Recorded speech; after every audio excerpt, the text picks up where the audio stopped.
En esta sesión haremos una proclamación que hemos tomado de Romanos 15, versículo 13.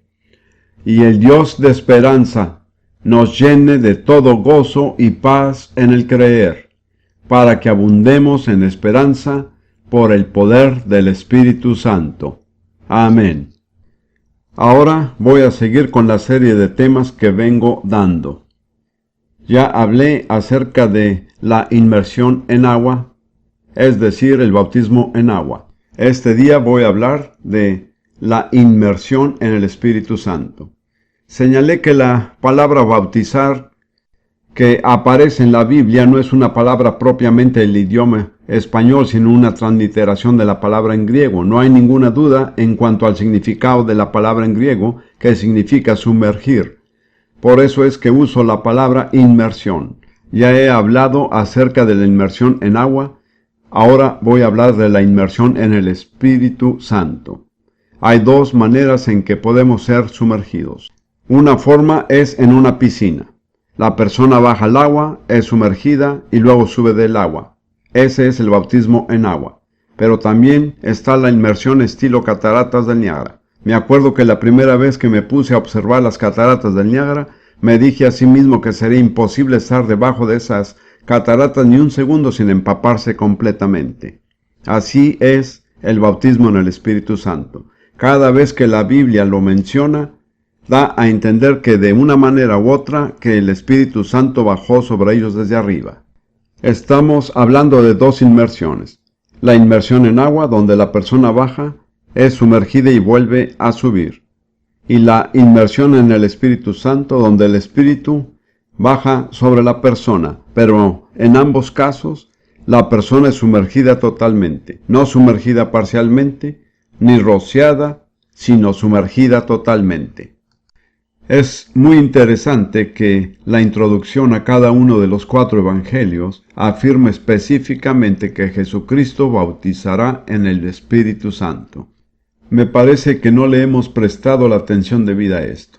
Quiero leer los 4 pasajes en cada uno de los evangelios. Mateo 3, versículo 11. Juan el Bautista dice: Yo a la verdad os bautizo en agua para arrepentimiento, pero el que viene tras mí, es decir, el Mesías, cuyo calzado yo no soy digno de llevar, es más poderoso que yo. Él os bautizará en Espíritu Santo y fuego. Luego en Marcos capítulo 1, versículo 8. En la introducción, Juan el Bautista está hablando y dice: Yo a la verdad os he bautizado con agua, pero él os bautizará con Espíritu Santo.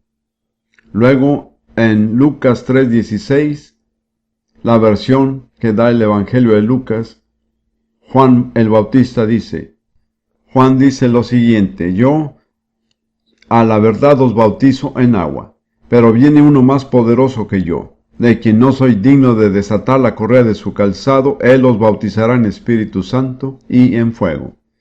Y luego en el Evangelio de Juan, capítulo 1, versículo 33.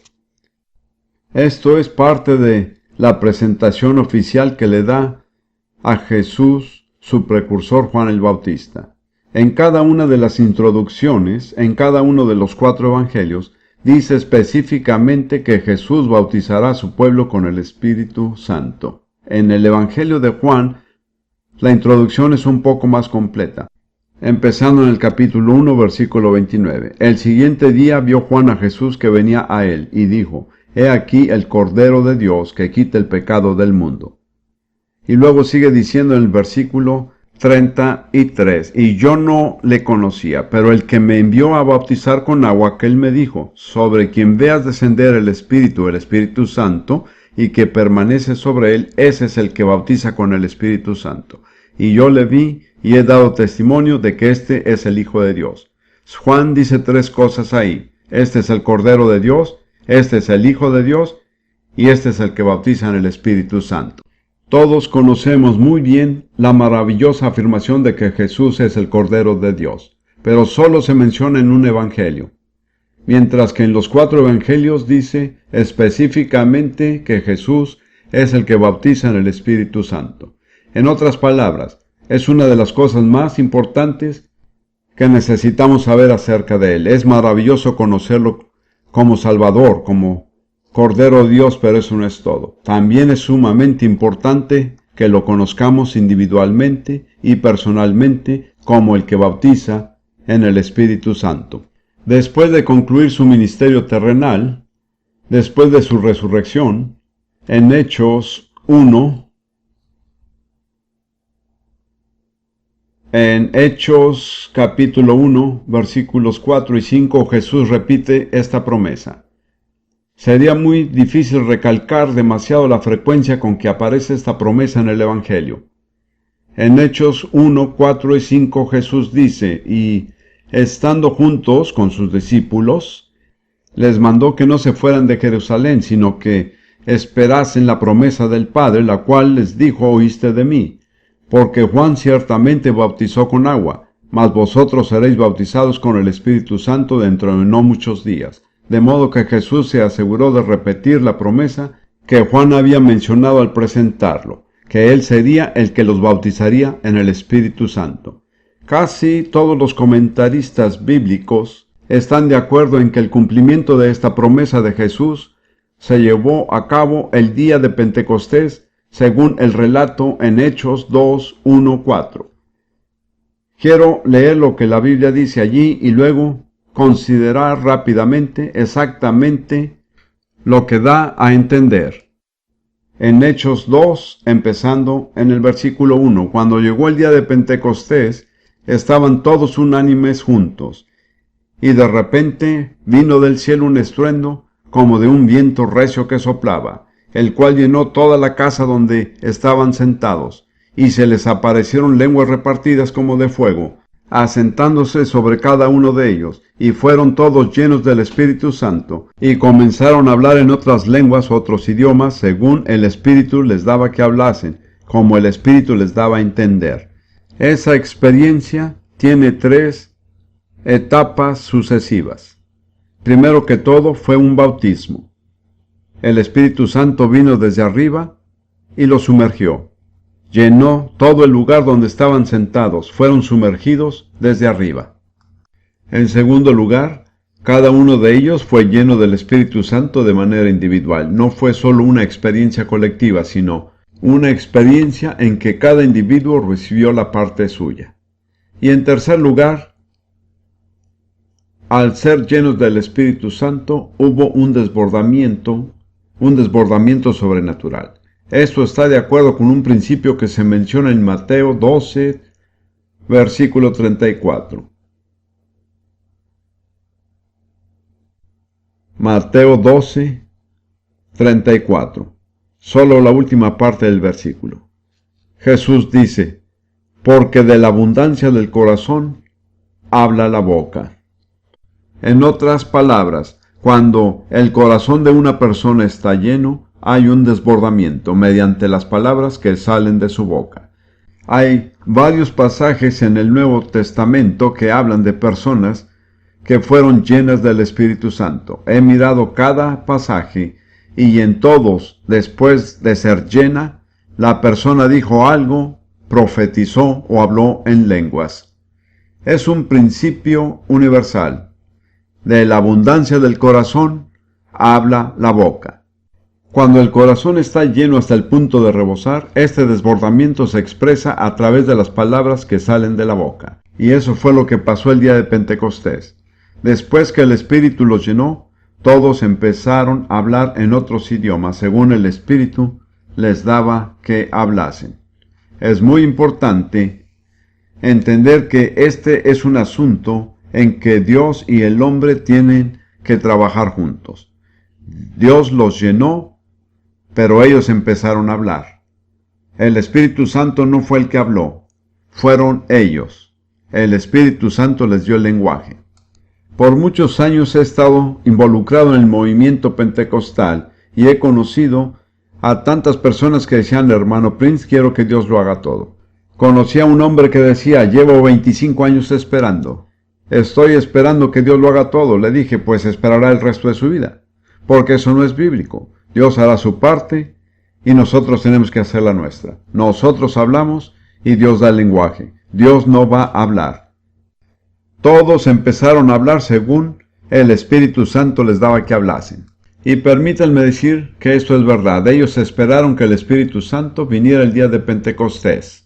Pero después de eso, no hay ninguna prueba de que otros hayan esperado al Espíritu Santo. Dios ya lo había enviado y después de eso, cuando oraban y cumplían con los requisitos necesarios, inmediatamente recibían el Espíritu Santo. Y quiero decirle a cada persona que si reúne las condiciones necesarias y tiene sed, puede ser lleno del Espíritu Santo este día. Si nunca lo ha recibido, este puede ser su día. Hablaremos de eso más adelante. Ahora quiero comentar acerca de lo que el apóstol Pablo dice de esto. En 2 de Corintios capítulo 1, versículo 21. Él dice en 2 de Corintios 1, 22. Leamos el versículo 21. Y el que nos confirma con vosotros en Cristo, y el que nos ungió es Dios, el cual también nos ha sellado y nos ha dado las arras del Espíritu en nuestros corazones. Y Pablo dice dos cosas. El Espíritu Santo es un sello y es un depósito. En Efesios 1:14 usa un lenguaje parecido. Efesios 1:14.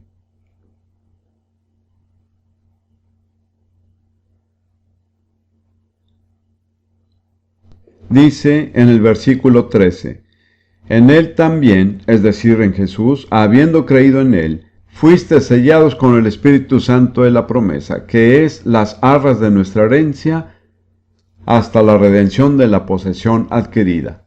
Otra versión dice que es el depósito que garantiza nuestra herencia. Entonces el bautismo en el Espíritu Santo es algo que se puede ver y oír, no solamente algo que ocurre dentro de nosotros y que no puede ser visto por los demás, es algo que se puede ver y oír. Pablo dice que son dos cosas, es un sello y además un depósito.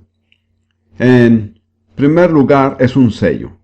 Ya pertenecemos a Jesús. Pero esto le muestra a todo el mundo que pertenecemos a Él. Él nos sella de manera que todos puedan verlo. No sé si alguno de ustedes recuerda la época en que al enviar las cartas por correo, certificados se sellaban con cera caliente. ¿Se recuerdan de eso? Y luego se les tenía que hacer una impresión. Exactamente así es el Espíritu Santo. Es un sello, es cera caliente. Y luego Jesús le pone su marca particular, y esto no se para. Y como saben, el correo certificado es tratado especialmente. Se le da un cuidado especial. Después de haber sido bautizados en el Espíritu Santo, llegamos a ser correo certificado. La oficina de correo celestial nos atiende de manera especial. La segunda palabra es pago inicial o depósito. Me interesan mucho los idiomas, y esto es muy interesante. En hebreo, la palabra es arbón. Arbone. En árabe es arbón. En idiomas suajili es araboni. En otras palabras, es la misma palabra en todos estos idiomas. Yo hablaba árabe cuando vivía en Jerusalén hace años con mi primera esposa. Siempre me acuerdo de algo que sucedió en 1947. Nos acabamos de mudar a una casa nueva en Jerusalén y necesitábamos comprar tela para hacer las cortinas. Fuimos a una ciudad antigua y encontramos a un hombre que vendía tela para cortinas y vimos una tela que nos gustó. Las siguientes cifras no son exactas, no son sino para darles una idea. Necesitamos 20 metros y el precio era, digamos, $5 por metro. El precio total era de $100. Le dijimos al hombre, escuche, no tenemos todo el dinero con nosotros, pero le daremos la quinta parte, $20, como pago inicial. ¿Saben cómo se le dice a eso en árabe? Arbón. Y dijimos, pues después que le demos el pago inicial, usted debe recordar dos cosas. La tela nos pertenece, usted debe apartárnosla. No se le puede vender a más nadie porque es para nosotros. Y en segundo lugar, nuestro pago inicial es nuestra garantía de que vamos a regresar con el resto del dinero y llevarnos la tela. Así es el bautismo del Espíritu Santo. Jesús da un pago inicial y nos aparta para él mismo, y después de eso ya no estamos a la venta para ningún otro cliente.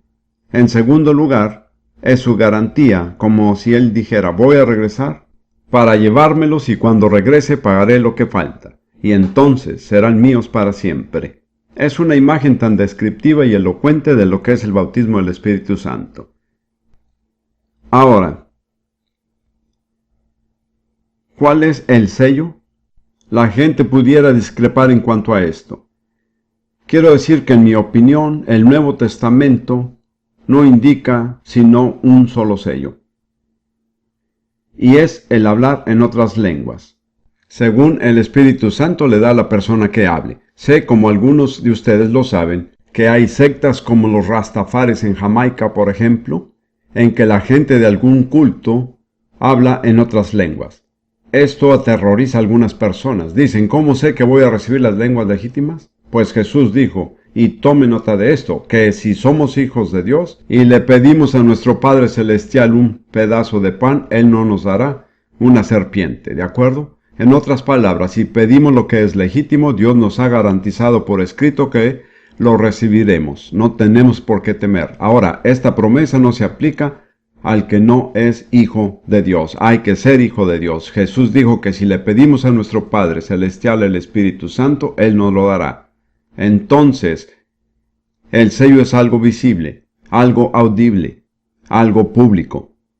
Un sello no puede ser algo secreto, porque no cumpliría su propósito.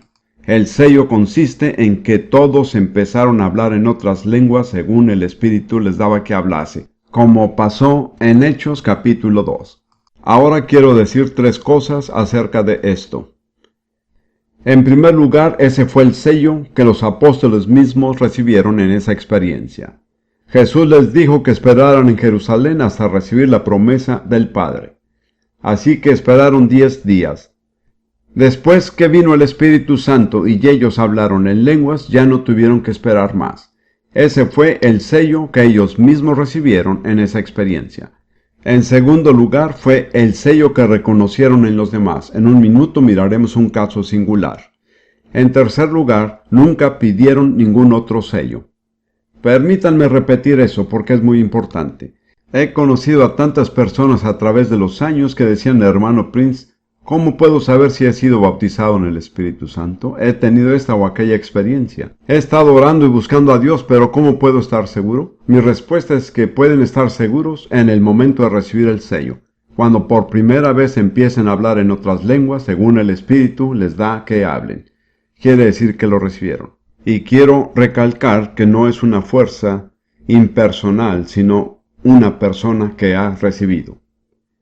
Quisiera repetir estas tres cosas. Fue el sello que recibieron los apóstoles, fue el sello que reconocieron en los demás, y jamás pidieron otro sello. Además, el Nuevo Testamento no nos ofrece ningún otro sello, no nos ofrece ninguna otra alternativa. Ahora miremos lo que dijo Jesús en Lucas 24, versículos 52 y 53, después de su resurrección, cuando se estaba despidiendo de sus apóstoles. Dice Lucas 24, 52, 53. Permítanme, antes de leer, tengo otro punto que quiero sacar a relucir. Muchas personas dicen: pues me he llenado de gozo y estoy siempre alabando al Señor. Estoy tan contento. ¿Ese no es el sello? No, según el Nuevo Testamento. Es maravilloso estar llenos de gozo. Es maravilloso alabar al Señor, pero no es el sello del cual habla el Nuevo Testamento.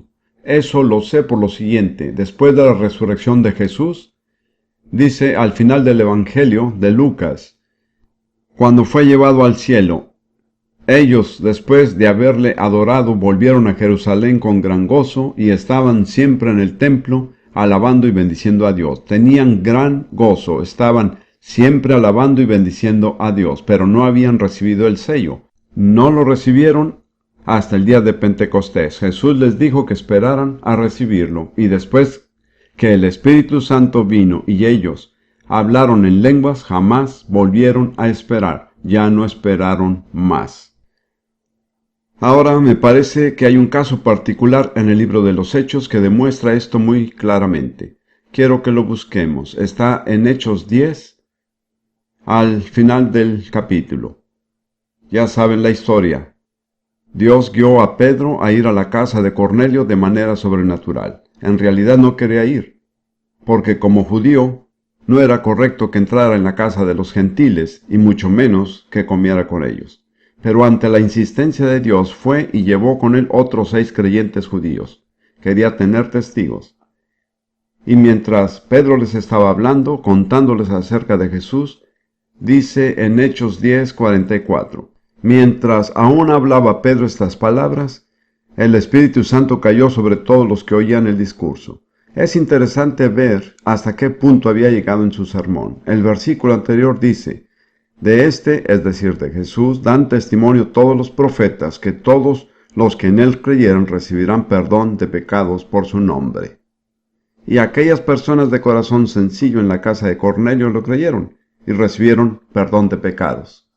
Al haber recibido el perdón de pecados, el Espíritu Santo podía venir sobre ellos, ¿entienden? Dice así, mientras aún hablaba Pedro estas palabras, el Espíritu Santo cayó sobre todos los que oían el discurso. Y los fieles de la circuncisión que habían venido con Pedro se quedaron atónitos de que también sobre los gentiles se derramase el don del Espíritu Santo. Recuerden que al ir allá no creían que el Evangelio fuera para nadie sino para los judíos.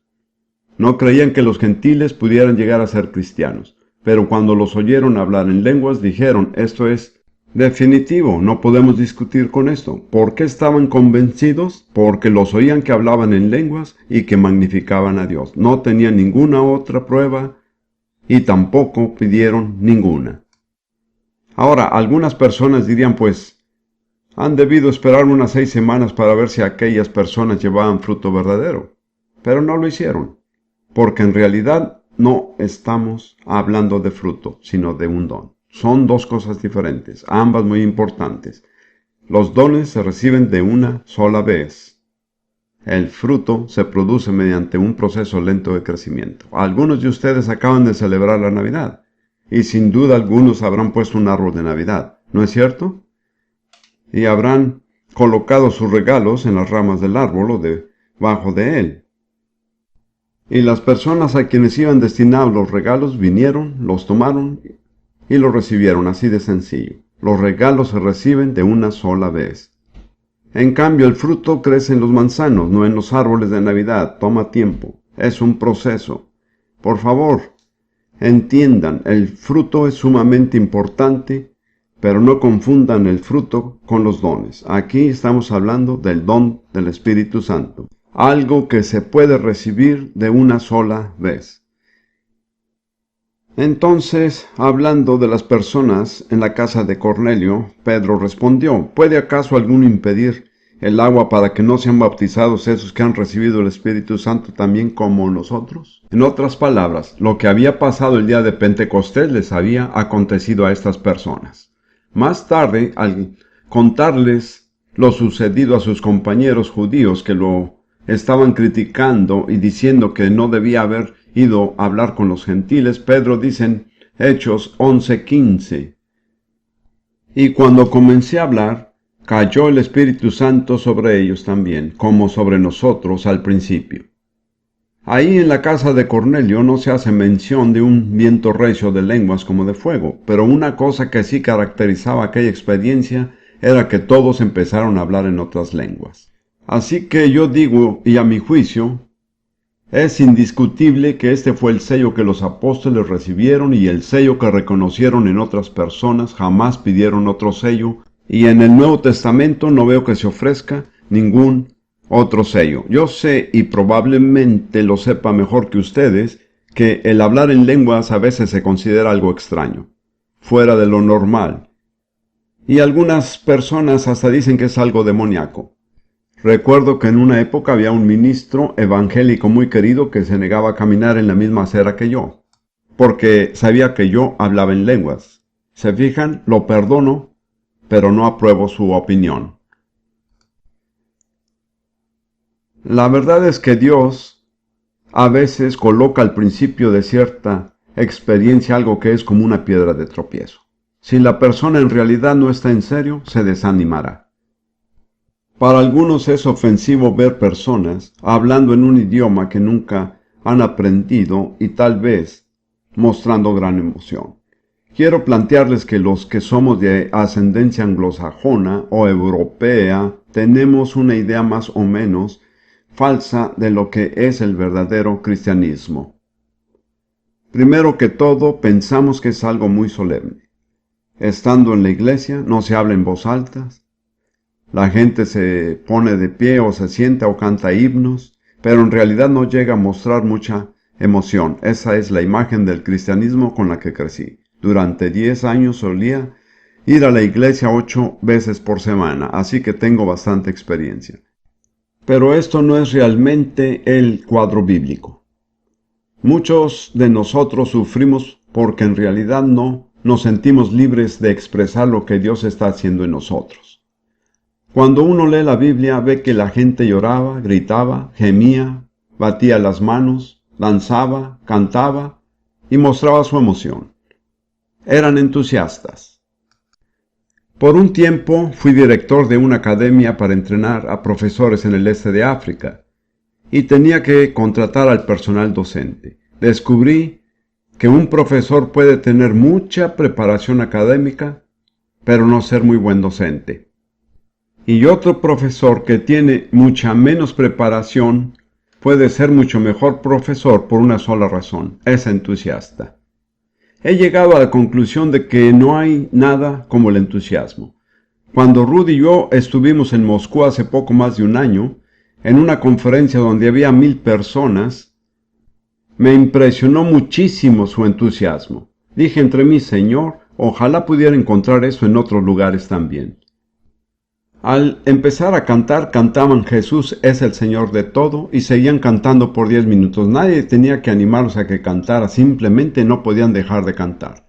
Ruth y yo tenemos una grabación de aquella música y cuando de verdad necesitamos recibir ánimo la ponemos. No es una grabación profesional, pero ¿qué es lo que se percibe? Emoción y entusiasmo. Saben, si queremos que los demás crean lo que nosotros creemos, una de las mejores maneras de convencerlos es siendo entusiastas. Si usted tuviera callos y encontrara un remedio para ellos, que creo que sí existe, nunca he tenido callos, usted estaría tan entusiasmado que tendría deseos de decirle a todos los que sufren de callos que hay un remedio. Pues tenemos un remedio mucho más valioso que ese. Tenemos un remedio para el pecado. No es natural no tener entusiasmo y no querer contarlo a los demás. Pero el que da el entusiasmo es el Espíritu Santo. ¿Recuerdan lo que Rudy y yo citamos al principio? Y el Dios de esperanza nos llene de todo gozo y paz en el creer, para que abundemos en esperanza por el poder del Espíritu Santo. ¿Qué es lo que hace que abundemos en esperanza? El poder del Espíritu Santo. ¿Cuántos de ustedes hoy en realidad, no respondan abiertamente, pero cuántos de ustedes abundan en esperanza? ¿Cuántos están emocionados porque conocen a Jesús? ¿Cuántos rebosan de entusiasmo? Así es que deberíamos de ser. Así deberíamos de ser. Todo nuestro formalismo y nuestra sobriedad en realidad no tiene mucho que ver con el Nuevo Testamento. En un minuto les daré unos ejemplos. Sigamos. En el Nuevo Testamento hay dos maneras que se administra el bautismo en el Espíritu Santo. Una es que viene directamente del cielo. Simplemente cae sobre la persona. Así pasó el día de Pentecostés y en la casa de Cornelio. La otra manera es mediante la imposición de manos. Se habla de esto en 3 lugares. En Hechos 8, versículo 14 a 19. Hechos 8, 14 a 19. Esto es en Samaria. Cuando los apóstoles que estaban en Jerusalén oyeron que Samaria había recibido la palabra de Dios, enviaron allá a Pedro y a Juan, los cuales, habiendo venido, oraron por ellos para que recibiesen el Espíritu Santo. Aquellas personas habían oído el Evangelio de la boca de Felipe, habían creído y se habían bautizado. Eso lo dice claramente más adelante en ese capítulo. Eran salvos, pero no habían recibido el Espíritu Santo todavía. Y los apóstoles no estaban satisfechos. No se contentaban con el hecho de que estas personas habían sido salvas de manera extraordinaria, querían algo más. Dice en el versículo 16, porque aún no habían descendido el Espíritu Santo sobre ninguno de ellos. Note que dice que el Espíritu descendió sobre ellos, sino que solamente habían sido bautizados en el nombre de Jesús. Entonces los apóstoles les imponían las manos y recibían el Espíritu Santo. En este caso, recibieron el Espíritu Santo mediante la imposición de manos por parte de otros creyentes. En el próximo capítulo leeremos cómo Saulo de Tarso, que llegó a ser Pablo, estaba allí en la ciudad de Damasco, y un discípulo llamado Ananías fue enviado a él, le impuso las manos, oró por él para que fuera sanado y recibiera el Espíritu Santo. Pablo recibió el Espíritu al imponer las manos sobre él, Ananías. Y en Hechos 19 hay otro pasaje donde vemos una situación parecida. Pablo encontró a ciertos discípulos en Éfeso. Cuando les preguntó si habían recibido el Espíritu Santo cuando creyeron, ni siquiera habían oído que existiera. Por eso Pablo supo que no eran discípulos de Jesús. Se dio cuenta de que eran discípulos de Juan el Bautista. Entonces les dijo que estaba bien lo que habían hecho, pero que ahora necesitaban tener fe en Jesús y ser bautizados. De modo que fueron bautizados en agua, y luego dice, y habiéndoles impuesto Pablo las manos, vino sobre ellos el Espíritu Santo, y hablaban en lenguas, y profetizaban. Permítanme sugerirles que no se detengan con el hablar en lenguas. Es algo maravilloso, pero ¿por qué no pasar a profetizar? Dios no es celoso. Él les permitirá tener esa experiencia. Ahora, ¿cuáles son los propósitos del bautismo en el Espíritu Santo? El propósito primordial es recibir poder sobrenatural de Dios. En Hechos 1:8 Jesús lo expresó de la siguiente manera. Hechos 1:8. Jesús estaba por dejarlos, y esto fue casi lo último que les dijo. De hecho, fue lo último. Según el relato bíblico, estas son las últimas palabras que pronunció en la tierra. Dijo, pero recibiréis poder cuando haya venido sobre vosotros el Espíritu Santo. Esa palabra poder en griego es dunamis, de la que nos viene la palabra dinamita. La dinamita es aquella sustancia que produce explosiones. Observarán que cuando descendió el Espíritu Santo provocó una explosión. Mucha gente dice que recibieron poder por el hecho de que Jesús había resucitado de los muertos, pero no es así. Porque Jesús había resucitado de los muertos 50 días antes, pero nadie en Jerusalén se había enterado. Pero cuando vino el Espíritu Santo, toda Jerusalén se enteró en cuestión de unas horas. Fue la dinamita, ¿me explico? Fue una explosión. A algunos no les gustan las explosiones. Les da temor. Pues, tratándose del Espíritu Santo, que explote, digo yo. Que Él haga lo que quiera. Nunca he hecho nada estrambótico, como se dice, pero si Dios me lo pidiera, lo haría con mucho gusto. Pero he encontrado que Él no suele guiarme a hacer ese tipo de cosas. Ahora, ¿qué fue lo que recibieron? Poder para ser testigos. Recibiréis poder cuando haya venido sobre vosotros el Espíritu Santo y me seréis testigos. El mensaje del Evangelio es algo sobrenatural. No es un relato de sucesos naturales. Es algo totalmente sobrenatural. Jesús murió, fue sepultado y resucitó y ascendió al cielo. Eso es algo sobrenatural. Si vamos a testificar de un acontecimiento sobrenatural, necesitamos poder sobrenatural. Un poquito de teología no es suficiente. Necesitamos recibir poder. Las personas son perspicaces. Los pecadores son más perspicaces que los creyentes, y cuando disciernen que el mensaje viene acompañado de poder sobrenatural, prestan atención. Me he dado cuenta de esto en muchas culturas diferentes. Los pecadores disciernen la presencia de un poder sobrenatural. Hace algo en ellos. Capta su atención. Y eso fue lo que dijo Jesús: recibirán poder y luego testificarán de mí.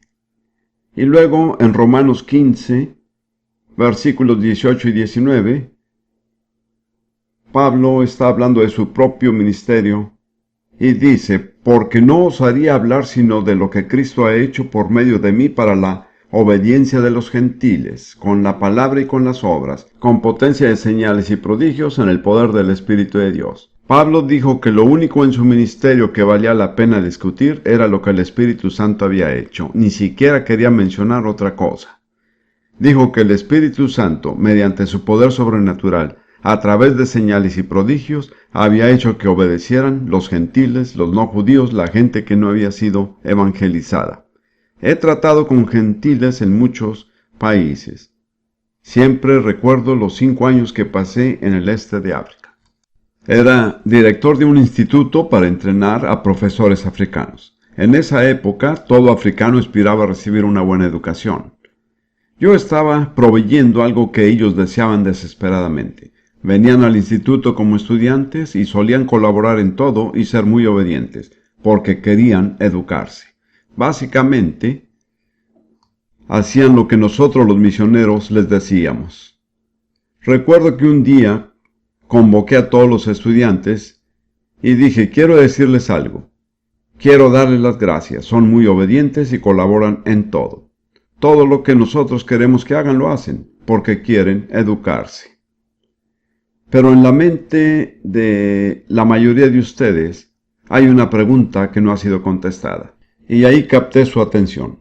Y dije, no puedo darles la respuesta a esta pregunta. Y al decir eso sí que capté su atención. Dije, la pregunta es esta. ¿Es la Biblia un libro para africanos, un libro que podemos creer, o se trata simplemente de una religión del blanco que no funciona para africanos? Y eso era exactamente lo que les decían sus ancianos.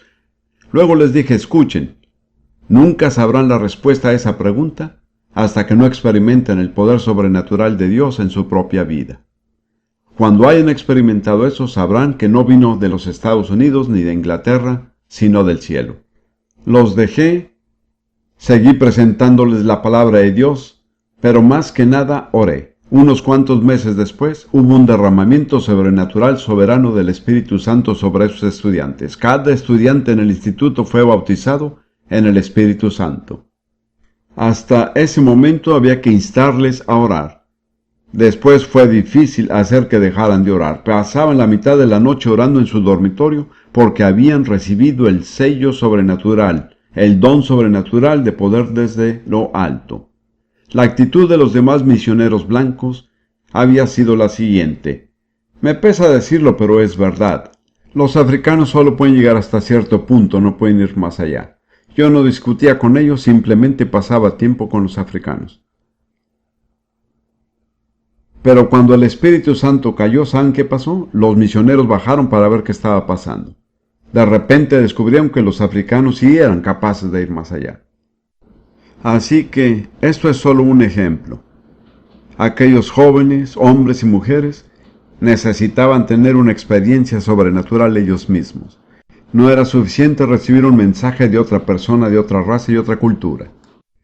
Y luego, en los siguientes meses, entre esos estudiantes, que tenían en su mayoría menos de 25 años, vimos operar los 9 dones del Espíritu Santo. De hecho, también vimos a 2 personas levantadas de los muertos.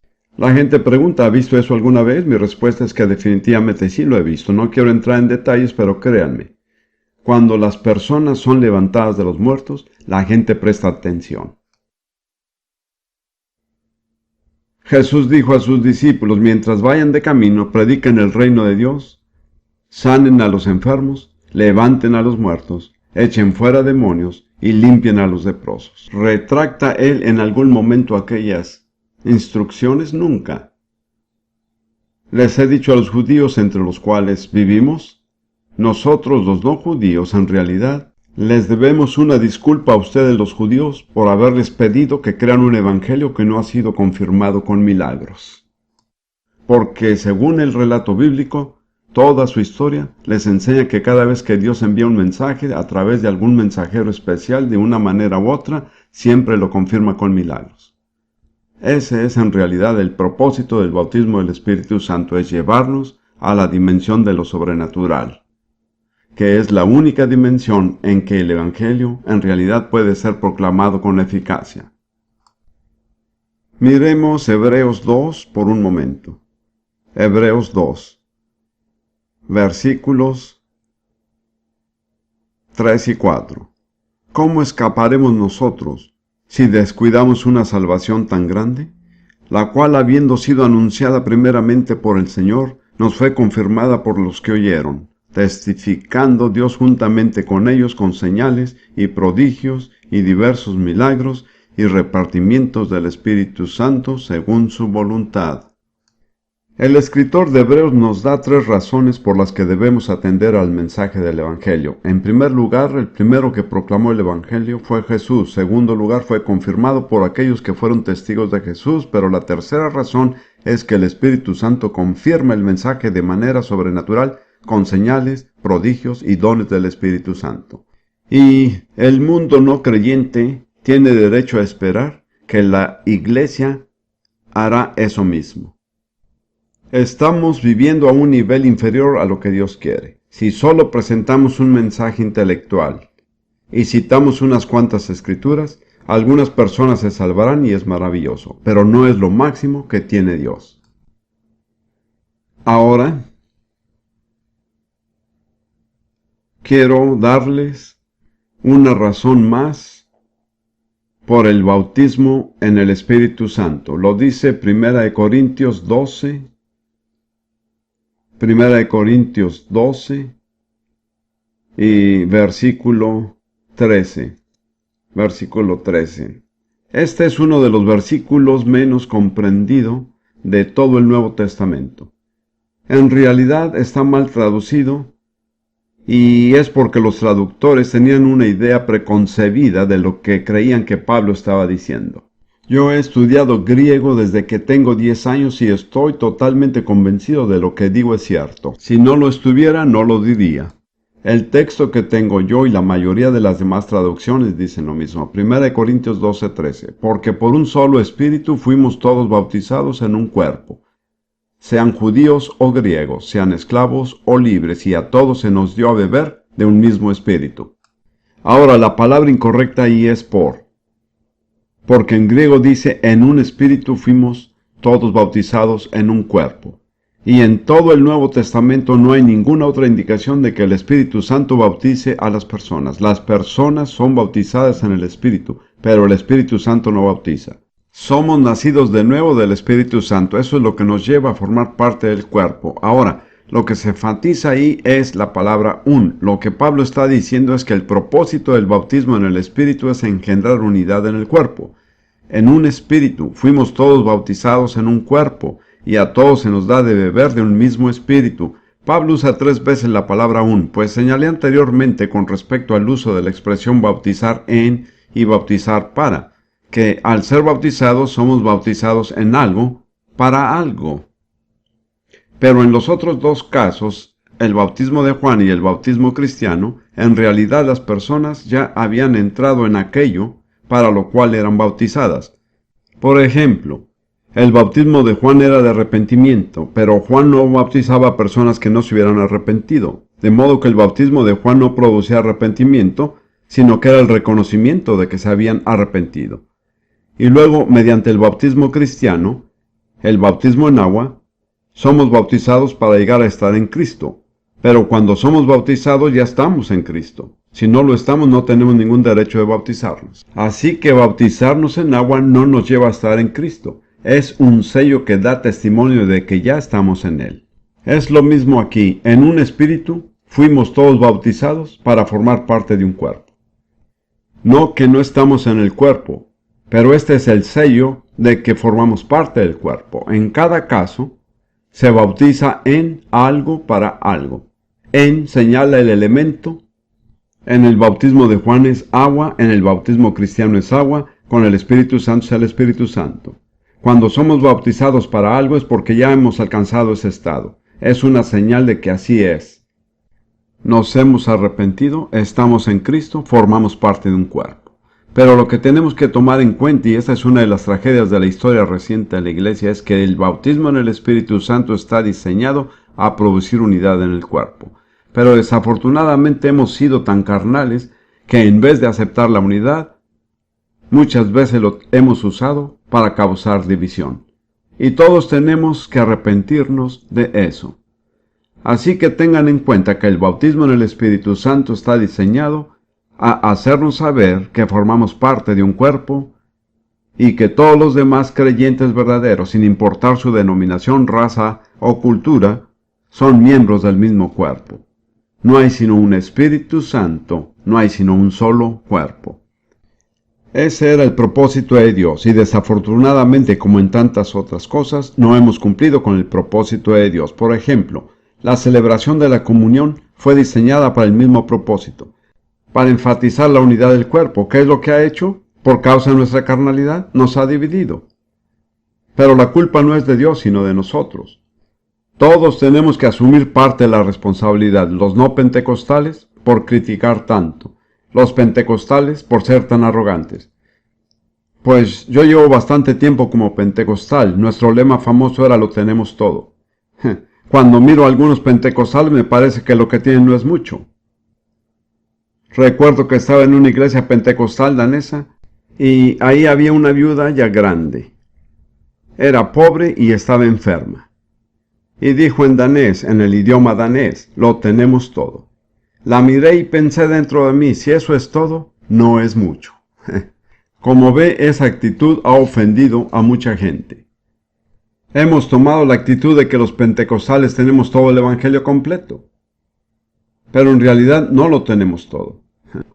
Podemos tener el bautismo y hablar en lenguas y todavía estar muy lejos de lo que Dios quiere. No es una garantía de que seamos perfectos. No es un sello de perfección, es algo que nos ayuda a llegar a ser perfectos. Muchos pentecostales toman la siguiente actitud. Quiero decir, lo he visto tantas veces. La persona se salva, nace de nuevo, se bautiza en agua, habla en lenguas y supuestamente ya lo tiene todo. No, no, no. Acaba de empezar. No es un fin en sí, es un medio. Pero si actuamos como si fuera un fin, nunca llegaremos más allá. Algunos de ustedes que son pentecostales hagan caso a esto. Si usted está aquí y es pentecostal, quiero mucho a los pentecostales, les debo la salvación. Por muchos años pensé que tenían la razón en todo. Pero luego descubrí que también ellos tienen sus fallas. Pero tengan en cuenta que el fin del bautismo en el Espíritu Santo es unificar a los cristianos. Ahora, hay una cosa más que tenemos que mencionar, y son las manifestaciones físicas. En mi opinión, la mayoría de los cristianos llevan lo que llamo yo una vida reprimida. No están libres de expresar lo que Dios ha puesto en ellos. Pensamos que es necesario comportarnos con mucho decoro, hablamos en voz baja, no mostramos mucha emoción, nos sentamos derechos en nuestra silla, nos ponemos de pie, nos sentamos, nos arrodillamos y salimos de la iglesia. Yo llevaba años haciendo eso mismo, así que no me digan que no es así. Esto tiene muy poco que ver con el cristianismo del Nuevo Testamento. Tiene muy poco que ver con lo que experimentaban las personas en la Biblia. Ellos mostraban su emoción. Al leer los salmos de David, vemos que él clamaba, lloraba y bañaba de lágrimas su lecho. Era un hombre muy emotivo. Aún Jesús gimió, derramó lágrimas, expresó sus sentimientos. Yo he experimentado este tipo de formación religiosa. Fui criado en el mero centro de un sistema tradicionalista muy fuerte. Si saben algo de Gran Bretaña, estudié en el colegio de Eton y la Universidad de Cambridge. Yo era un baluarte del Imperio Británico. Pero una noche Dios me bautizó en el Espíritu Santo. No sabía lo que era. No fui a la iglesia. Ocurrió en una barraca. Era tan ignorante que no sabía que había que ir a la iglesia para ser salvo o bautizado en el Espíritu. Recibí ambas cosas estando en una barraca a medianoche. Cuando empecé a asistir a la iglesia, descubrí que las personas no permitían que Dios se moviera libremente. No soy una persona excesivamente emotiva, creo que la mayoría de ustedes estarán de acuerdo. Pero el problema es que reprimimos nuestras emociones, no hemos expresado libremente lo que Dios ha hecho por nosotros. Voy a hablar próximamente acerca de la adoración. En otra sesión hablaré un poco más de eso. Pero la adoración no consiste simplemente en proferir palabras, es una actitud del cuerpo. Implica inclinarse, postrarse, batir las manos. Ese es el cuadro bíblico de la adoración. No nos hemos regido según el modelo bíblico, y una de las razones principales para nosotros los anglosajones, o sea cual sea nuestra nacionalidad, es que no hemos expresado lo que el Espíritu Santo ha puesto dentro de nosotros. Hemos apagado el Espíritu, lo hemos reprimido. Hemos tratado de ser decorosos, hemos tenido temor de mostrar demasiada emoción o entusiasmo. No soy una persona demasiado emotiva, pero creo que hay que rendirse al Espíritu Santo. Creo que es necesario expresar lo que el Espíritu Santo ha puesto en mí. Tenemos que seguir, pero déjenme darles una pequeña lista de personas que tuvieron un encuentro con el Señor. Abraham. El Señor se le apareció. ¿Y qué hizo Abraham? Se postró sobre su rostro. ¿Cuántos de ustedes harían eso? Algunos. Siempre me sonrío cuando oigo a cristianos cantar el himno que dice traer la diadema real y coronarle rey sobre todas las cosas, que los ángeles se postren ante él. Me imagino a esos queridos miembros de la iglesia diciendo está bien que se postren los ángeles, pero no nosotros, no. Tenemos demasiado decoro para hacer eso. Luego está Israel, cuando el Señor aceptó su holocausto consumiéndolo con fuego y dice que todos se postraron y gritaron de alegría. Como saben, la Biblia nos insta a dar gritos de júbilo. Quiero decirles que dar gritos no es cantar en voz alta. No los voy a guiar a hacerlo ahora, tal vez lo hagamos más adelante, pero dar gritos significa gritar. Estoy seguro de que algunos de ustedes van a juegos de fútbol. No levanten la mano para que no les dé vergüenza, pero cuando el partido que apoya marca un gol, ¿qué hacen? Se ponen de pie y gritan. ¿Por qué? Porque están emocionados. Si se emocionan por el fútbol, ¿por qué no emocionarse cuando se trata de Jesús y el Espíritu Santo? Y luego Josué tuvo un encuentro con el capitán del ejército de Jehová cerca de Jericó y se postró sobre su rostro en tierra. De hecho, me atrevo a decir que la mayoría de los grandes hombres de la Biblia se postraron en tierra delante del Señor por lo menos una vez. Y el Señor le dijo, quita el calzado de tus pies, porque el lugar donde estás es santo. ¿Han estado en algún lugar donde tuvieron que quitarse los zapatos? Nosotros sí.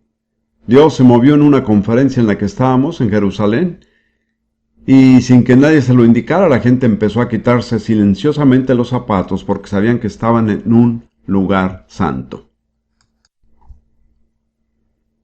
Los sacerdotes, cuando la presencia y la gloria de Dios entraban en el templo, dice que se postraban en tierra, no podían permanecer de pie. Me gusta leer Jeremías, porque después de todo fue un profeta prolífico. Escribió una buena parte de la Biblia, quiero decir, escribió más que cualquier otra persona. Jeremías 23, versículo 9, dice, a causa de los profetas falsos, mi corazón está quebrantado dentro de mí. Todos mis huesos tiemblan. Estoy como un ebrio, y como hombre a quien dominó el vino delante de Jehová y delante de sus santas palabras. Esa fue la reacción de Jeremías ante la santidad del Señor. Dijo, todos mis huesos tiemblan. Los huesos no pueden temblar sin que el cuerpo no tiemble, es imposible. Él dijo, estoy como un ebrio. A causa de la santidad del Señor, ¿alguna vez han percibido la santidad del Señor hasta el punto que afectó su cuerpo físico? La mayoría de nosotros vivimos de raciones muy escasas. Los apóstoles, el día de Pentecostés, ¿el Espíritu Santo vino y todos se comportaron con mucho decoro? No, al contrario, se comportaron de una manera extraña e indecorosa. Todos estaban hablando a la vez en idiomas que nunca habían oído y ¿saben lo que dijeron los incrédulos? Que estaban ebrios. ¿Alguna vez han dicho eso de usted cuando sale de la iglesia? Juan, el apóstol, tuvo un encuentro con Jesús mediante una visión y cayó como muerto a sus pies. Había allí un poder que lo sobrecogió. No seguiré hablando de los demás porque quiero llegar a la parte más importante de esto. El tiempo se me está acabando, como generalmente pasa. 7 requisitos para poder recibir y los mencionaré brevemente. Número 1. Arrepiéntase. Hechos 2:38 dice, arrepentíos y bautícese cada uno. Número 2. Bautícese. Bautícese y recibirá el Espíritu Santo. Número 3. Tenga sed. Jesús dijo, si alguno tiene sed, venga a mí y beba. Número 4. Tiene que venir a Jesús. No hay sino uno que bautiza en el Espíritu Santo. Si quiere el bautismo, tiene que venir al que bautiza. Número 5. Hay que pedir. Jesús dijo, Si vosotros siendo malos sabéis dar buenas dádivas a vuestros hijos, ¿cuánto más vuestro Padre Celestial dará el Espíritu Santo a los que le piden? Muchos cristianos dicen, si Dios quiere que tenga el Espíritu, me lo dará. No necesito pedirlo. Jesús dice que hay que pedir. Dijo que nuestro Padre Celestial dará el Espíritu Santo a los que lo pidan. Y luego hay que recibir. El recibir se compara a beber. Y finalmente, y esto es lo difícil para algunos, hay que rendirse al miembro del cuerpo que es voluntarioso, el miembro que no podemos controlar, la lengua. El hecho de que el Espíritu Santo controle la lengua es la prueba divina de que Él ha entrado para tomar control. ¿Saben que la Biblia se refiere a la lengua como mi gloria? Esto no sale a relucir en todas las traducciones, pero en el Salmo 16, el salmista dijo, alabaré a Dios con mi gloria. Pedro citó esta escritura en Hechos 2:26 y dijo, alabaré a Dios con mi lengua.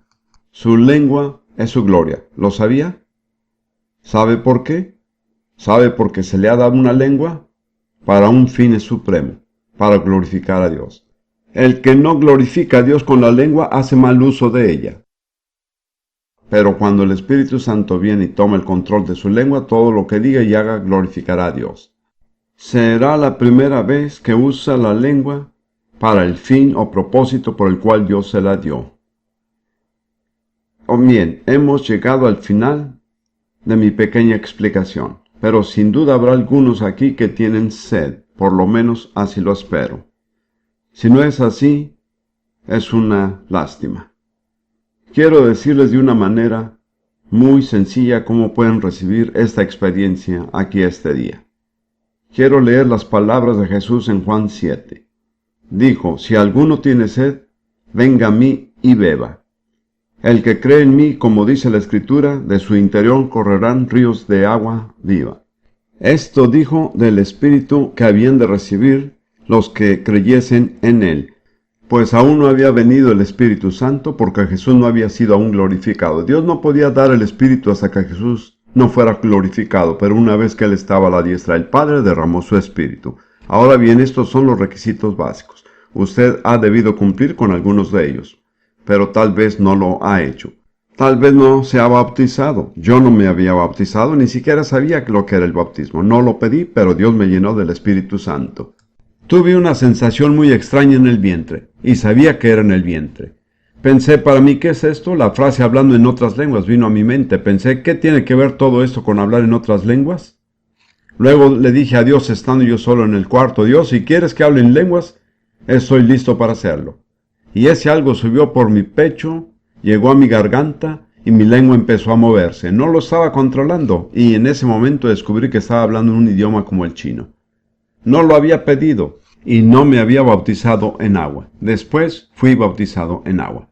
Pero hay ciertos requisitos básicos. Jesús dijo, si alguno tiene sed, venga a mí y beba. Y entonces de su interior correrán los ríos de agua viva. Es una transformación maravillosa. Venimos como personas sedientas y llegamos a ser canales de ríos de agua. ¿Qué es lo que produce eso? El bautismo en el Espíritu Santo. ¿Qué hay que hacer? Es muy sencillo. Hay que venir a Jesús. Solo hay uno que bautiza. Venga el que bautiza para recibir. Hay que beber. Aquí es donde la gente religiosa tiene problemas. Es demasiado sencillo. Nadie jamás ha bebido con la boca cerrada. Nadie jamás ha recibido el bautismo en el Espíritu Santo con la boca cerrada. Al beber, se abre la boca y se ingiere algo. No se ingiere agua, sino el poder sobrenatural de Dios. No creo que haya visto a nadie hacer esto y no recibir. No me acuerdo de ninguno. He visto hasta 3,000 personas recibir de una sola vez, pero bebieron. Y después de beber está el desbordamiento. Recuerden que de la abundancia del corazón habla la boca. Aquí es donde hay que tener fe, porque el Espíritu Santo no va a hablar por uno. Uno tiene que hablar según el Espíritu Santo le da palabras. Eso es un paso de fe. Pero sin fe es imposible agradar a Dios. Estoy dispuesto a guiar en una sencilla oración a cualquier persona aquí este día que desee recibir esta maravillosa experiencia sobrenatural. Recuerde que no le pedimos que deje una iglesia o que se una a otra. Eso no es lo que buscamos. Solo le estamos planteando que usted necesita lo que necesitaban los apóstoles. De modo que si quiere pasar adelante para que yo lo guíe en una oración, lo haré. Sin demorarnos más, si usted dice, hermano Prince, estoy sumamente sediento esta noche y quisiera tener esa experiencia. Simplemente póngase de pie, ahí mismo y camine hacia el frente, y yo lo guiaré en una oración.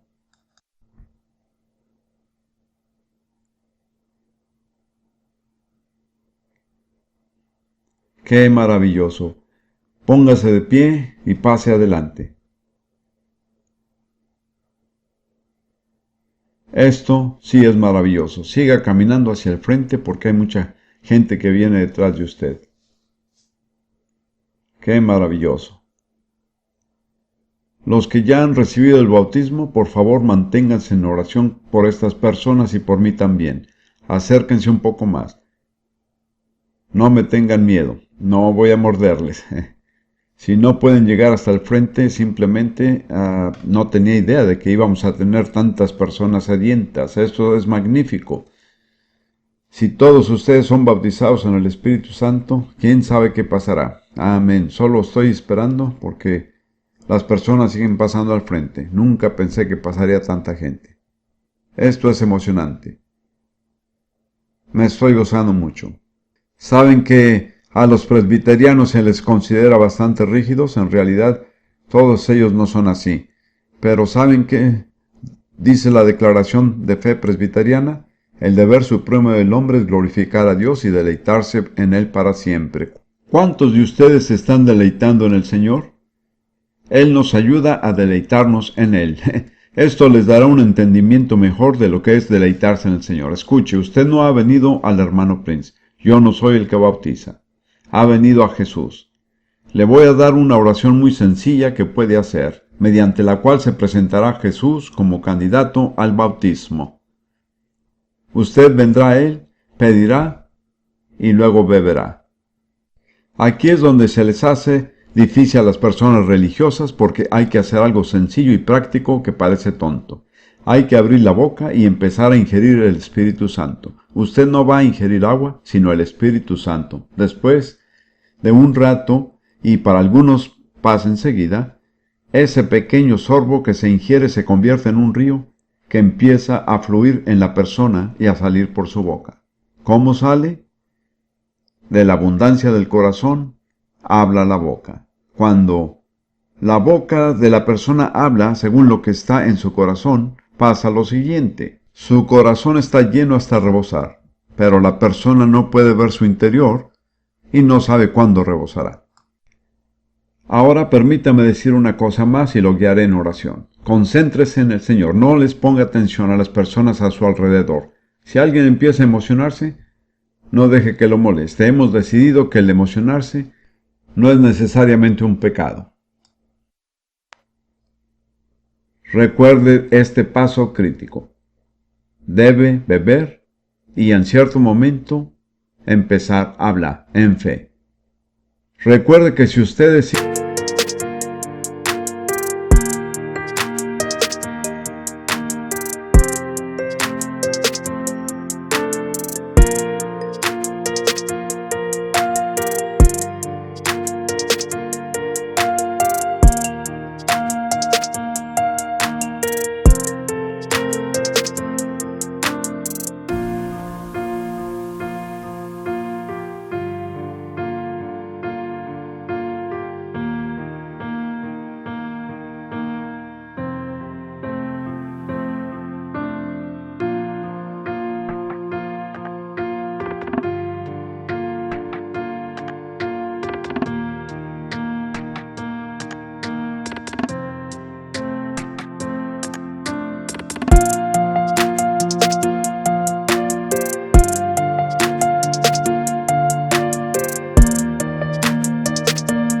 Hijo de Dios y quiere hacer hincapié en esto, si le dan pan, nunca le dará una piedra.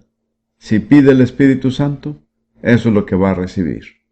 Lo guiaré en una oración mediante la cual vendrá Jesús. Voy a guiarlo a confesar su fe en Jesús como Salvador porque si nunca has sido salvo, puedes salvarse ahora mismo mientras haces la oración, y entonces habrá reunido las condiciones necesarias. Después de decir amén, al final de esta oración, no siga orando. No se recibe el Espíritu Santo orando, sino bebiendo.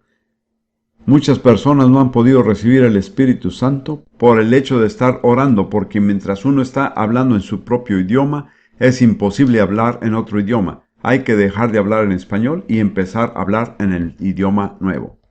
Pues voy a guiarlo en esta oración muy sencilla. Por favor, recuerde que no está dirigiendo su oración a mí. Simplemente le estoy dando las palabras para poder venir a Jesús. Después de decir amén, ¿qué hay que hacer? Empezar a beber. ¿De acuerdo?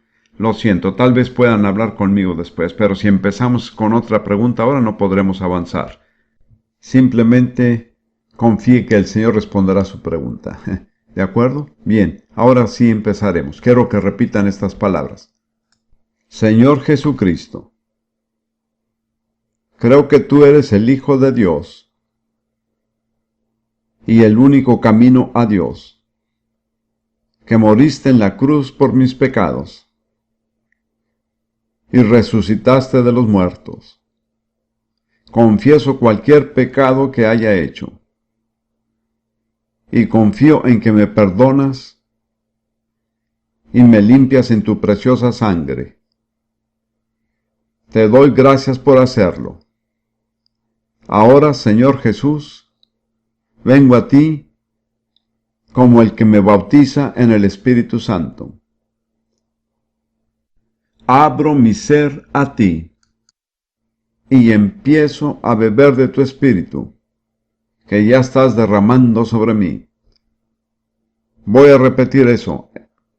Empiezo a beber de tu Espíritu, que ya estás derramando sobre mí. Señor, confío en que me darás el desbordamiento. En fe te doy gracias por esto ahora. En el nombre de Jesús.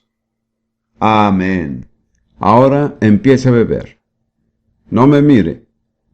Yo no soy el que bautiza. Simplemente entréguele su lengua y empiece a hablar. No tiene que gritar, pero tiene que hablar lo suficientemente claro para saber que está hablando. Muchos de ustedes ya están hablando. Hable un poco más duro. Sandar barakanamashanda, kirarkarabashanda, indarabarakanamasanda, urrakanamarabarabashanda, likalabarabarabasanda. Creo que la mayoría de las personas a mi alrededor están hablando. El hombre que tenía la pregunta está hablando con fluidez. Sí, karabababashanda. Tómese el tiempo de deleitarse en el Señor. Olvídese de sus problemas y de sus preguntas y relájese completamente. Entréguese al Señor mediante esta experiencia. Gracias, Señor Jesús. Gracias, Señor Jesús. Así es. Gracias. Si usted llega a emocionarse, lo entenderemos. Gracias, Señor. Gracias, Jesús. Ahora se está comunicando directamente con el Señor. Su espíritu está hablándole al Señor directamente. Ya no tiene que pasar por el estrecho canal de su mente. Su espíritu está libre para comunicarse con Dios. Gracias, gracias, Señor. Gracias, Jesús. Gracias. Todo está bien. Gracias, Señor Jesús. Sandarakanamashanda. Aleluya. Urabashanda. Gracias, Señor. Urabababasanda. Muy bien, aleluya. Gracias, Señor. Gracias, Señor. Amén. La Biblia dice que Dios no aborrece al perfecto, aún llenará su boca de risa y sus labios de júbilo. Está bien, hermana. He tenido esa experiencia, es maravilloso. Amén. Amén. Sandarakanamaravasanda. Ahora, que de todas las demás personas que hablan en lenguas, pónganse de pie donde estén y adoremos todos juntos al Señor en otras lenguas. No español, solo en otras lenguas. Llenemos este lugar de adoración hacia Dios. Sandarakanamashanda. Kurri kalabarabarakanamasanda. Kon marababakalabashanda. Indarakanabarabarabasanda. Gracias, Señor Jesús. Señor Jesús, te adoramos. Te adoramos, Jesús. Tú eres nuestro Señor, eres nuestro Salvador, eres nuestro Dios. Te adoramos a ti solamente. Aleluya, handarabashanda, corra babageisonda la bajanda, ito corriba la babanda.